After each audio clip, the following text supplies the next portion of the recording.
Alors, aujourd'hui, je vais faire une vidéo sur une fleur qui est le lilas, que j'ai déjà présenté récemment sur mon feed, pour dire que elle était comestible.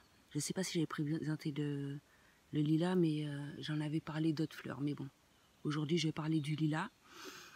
Et bon, je voulais attendre de faire un certain nombre de choses avant de faire la vidéo, mais ça allait prendre trop de temps. Donc j'ai déjà commencé un certain nombre de choses, comme le macérat huileux. Je ne sais pas si on voit bien. Ça fait 5 jours que je l'ai fait. Il n'est pas encore prêt, bien évidemment. Et j'ai eu l'occasion également de tester la tisane. Donc, il y a possibilité de le manger en salade, en tisane comme j'ai mis. On peut l'utiliser en macérat huileux, je dirais pourquoi, etc., etc. Donc, on peut en faire du gelé, de la gelée de lilas avec du agar-agar, du vin ou de l'eau et du fructose de préférence, parce que bon, j'ai déjà fait une vidéo par rapport au glucose, quel effet néfaste que ça a. On peut en faire des beignets également, comme la fleur d'acacia. Les propriétés de cette fleur, elles sont analgésiques, laxatives, et c'est un anticoagulant également. Lorsqu'on le prend en tisane, cela permet, elle a des propriétés calmantes et apaisantes, immédiates. Je l'ai testé, ça fait 5 jours que j'en bois juste avant d'aller dormir.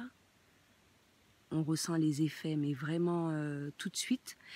Et elle permet également de diminuer l'hypertension. Alors, concernant le macérat huileux, bien nettoyer le pot avant, le désinfecter, choisir une huile.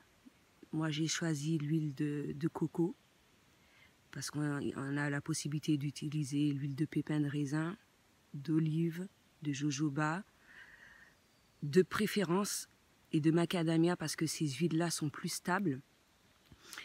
Et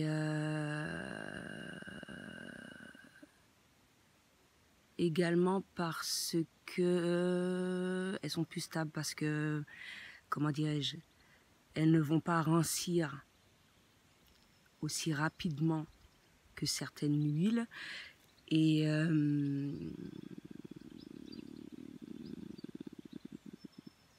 ou sinon, pour éviter, bon, moi j'ai testé telle qu'elle, hein, huile et les fleurs de lilas. Sinon, il y a possibilité, pour éviter que l'huile altère avec le temps, de mettre de la vitamine E, chose qu'on utilise dans tous les cosmétiques, que ce soit les crèmes pour les cheveux, crèmes pour peau, etc. Si on souhaite que ça dure un certain nombre de temps, surtout quand ce sont des choses naturelles, il est préférable d'ajouter quelques petites gouttes de vitamine E. Bien sûr, tout ce que je vais faire par la suite comme beignets, etc., je posterai carrément sur mon feed Instagram, ou sinon je ferai des vidéos. Je ferai des vidéos d'autres fleurs également. Je mettrai les recettes en dessous de la vidéo, que ce soit par exemple pour les beignets, tout ce qui est possible et inimaginable que l'on puisse faire avec les fleurs, et également le macérat huileux pour que tu puisses le faire toi-même. Donc voilà, cette fois-ci j'ai j'ai choisi celle-ci, je choisis de préférence cette couleur-ci parce que je trouve qu'elle est plus odorante. J'ai fait le macérat huileux. Ah, les propriétés du macérat huileux.